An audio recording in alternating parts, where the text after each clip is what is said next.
Assalamualaikum warahmatullahi wabarakatuh.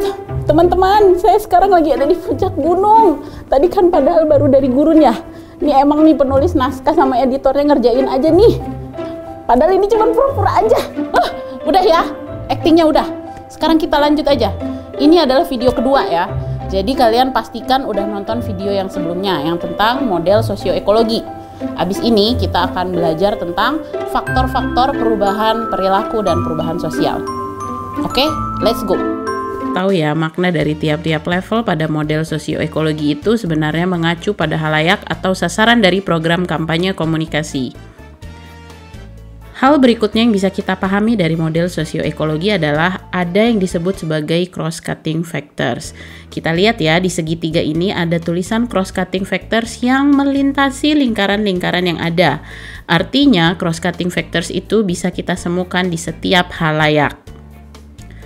Apa aja sih faktor-faktor yang mempengaruhi perubahan perilaku dan perubahan sosial itu? Faktor-faktor itu kita singkat sebagai iman. I, informasi. M, motivasi. A, ability to act atau kemampuan untuk bertindak. Dan N, dari norms atau norma. Baik, kita jelaskan dari yang pertama ya, yaitu I dari informasi. Informasi biasanya berhubungan dengan pengetahuan halayak. Jadi kita akan melihat apakah halayak punya informasi yang tepat atau tidak, atau punya pengetahuan yang tepat atau tidak. Contohnya nih, misal kita pakai contoh program komunikasi di video yang sebelumnya, yaitu kampanye pertanian berkelanjutan pada petani perempuan. Di level individu, kita bisa dapat contoh kalimat seperti ini. Dari hasil penelitian ditemukan bahwa petani perempuan tahu cara membuat pupuk organik. Ini menunjukkan mereka punya informasi tentang cara membuat pupuk organik, sehingga mereka tahu cara membuatnya. Itu tadi contoh di level individu. Contoh lain misalnya di level lingkungan. Badan Ketahanan Pangan belum tahu pandangan petani perempuan tentang pertanian berkelanjutan. Nah, hal ini menunjukkan Badan Ketahanan Pangan belum punya informasi tentang pandangan petani perempuan. Jadi kalau seandainya mereka membuat program pertanian berkelanjutan, bisa jadi petani perempuan ini tidak tertarik. Ingat ya, informasi itu berhubungan dengan pengetahuan, bukan kemauan ataupun pendapat mereka tentang suatu hal. Kata kuncinya adalah tahu. Faktor yang kedua adalah motivasi. Motivasi itu biasanya ditentukan oleh 3 hal, yaitu sikap, keyakinan, dan persepsi. Ketiga hal ini akan menentukan kemauan seseorang untuk melakukan sesuatu. Kata kuncinya adalah mau. Contoh, di level individu ditemukan bahwa para petani perempuan siap mempraktikkan pertanian berkelanjutan. Ini artinya mereka mau melakukan pertanian berkelanjutan walau belum tahu caranya seperti apa melakukan pertanian berkelanjutan. Dari contoh di atas, kita paham ya, orang bisa aja mau melakukan sesuatu walau belum punya informasi untuk melakukan hal tersebut. Kita lanjut ke bagian A, yaitu ability to act atau bahasa Indonesianya kemampuan untuk bertindak. Kemampuan bertindak itu secara sederhana mengacu pada bisa atau tidaknya seseorang melakukan suatu tindakan. Kemampuan bertindak ditentukan oleh 3 hal, yaitu keterampilan psikososial, efikasi diri ataupun efikasi kolektif, dan juga akses.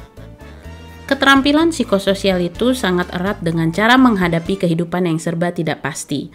Untuk mengatasi ketidakpastian itu, seseorang harus punya keahlian mencari solusi, mengambil keputusan secara cepat, bernegosiasi, berpikiran terbuka, dan mau mendengarkan pendapat orang lain. Misalnya aja nih, ada contoh, petani perempuan memutuskan untuk berhenti membuat pupuk organik karena ketua kelompok yang mahir membuatnya sudah pindah atau sudah tidak tinggal di tempat yang sama. Hal ini memperlihatkan bahwa petani perempuan ini belum memiliki kemampuan bertindak untuk mencari solusi. Hal lain yang menentukan kemampuan untuk bertindak adalah efikasi diri atau efikasi kolektif. Efikasi itu berhubungan dengan kepercayaan diri atau kelompok dalam melakukan sesuatu. Misalnya nih, dalam suatu gapoktan, petani perempuannya memiliki rasa percaya diri terhadap kemampuan mereka dalam melakukan pertanian berkelanjutan. Bisa aja kan mereka udah ikut pelatihan dalam melakukan pertanian berkelanjutan dan akhirnya melalui pelatihan tersebut mereka merasa pede dengan apa yang akan mereka lakukan di lapangan. Terakhir, kemampuan untuk bertindak juga ditentukan oleh akses. Nah, kalau ini gampang ya. Akses itu biasanya berhubungan dengan pertanyaan-pertanyaan seperti ini. Apakah petani perempuan punya akses untuk hadir dalam pelatihan pertanian berkelanjutan? Atau, apakah petani perempuan punya akses ke sarana dan prasarana untuk melakukan pertanian berkelanjutan? Kalau kita pahami lebih dalam, berarti kemampuan untuk bertindak ini kata kuncinya adalah mampu. Nah, faktor yang terakhir adalah norma. Pada konteks ini, norma diposisikan sebagai sebuah aturan yang membuat adanya ekspektasi terhadap anggota kelompok untuk berperilaku sesuai nilai-nilai kelompok. Norma bisa berasal dari agama, budaya, ataupun gender. Kalau dilihat dari definisinya tadi, maka kata kunci dari norma adalah ekspektasi kelompok, tapi kita singkat saja menjadi ekspektasi. Contoh sederhananya bisa seperti ini. Misal petani perempuan itu lebih sering diarahkan untuk memikirkan pasca panen aja, seperti mengolah produk pertanian atau membungkus produk pertanian dibandingkan pekerjaan yang lebih menggunakan tenaga secara fisik. Nah, di sini berarti ada unsur ekspektasi terhadap petani perempuan terkait peran mereka dalam kegiatan pertanian. Di sini kita tidak sedang menilai apakah suatu norma itu baik atau buruk, tapi kita mau melihat apakah ekspektasi dari kelompok yang berasal dari aturan atau norma bisa mendukung atau menghambat seseorang untuk bertindak atau melakukan sesuatu. Kita sudah selesai membicarakan tentang iman atau faktor-faktor yang mempengaruhi perubahan perilaku dan perubahan sosial.